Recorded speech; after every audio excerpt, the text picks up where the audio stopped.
आमच्याकडे ना वेगवेगळे उसळी करतात, तितक्योच भाजयो करतात. आमकां उसळी जश्यो आवडतात तश्यो भाजयो पण आवडतात. बऱ्याच जाणांकडे उसळी आवडणार नाही, कोणाक भाजी आवडणार नाही.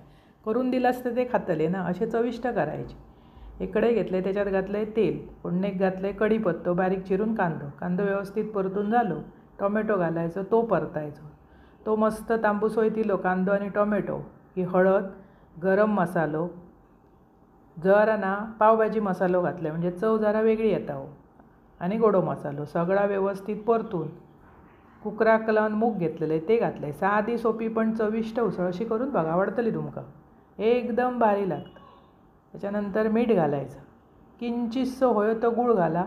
मूग ऐनातच गोड असल्या कारणान नाही घातलास तरी चालतं.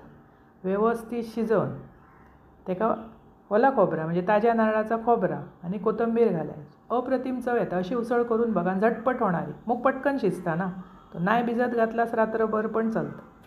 अशी उसळ करा, खावा, चपाती बरोबर एकदम भारी लागतं. आवडतली तुमका आणि आवडल्या चॅनल सबस्क्राईब.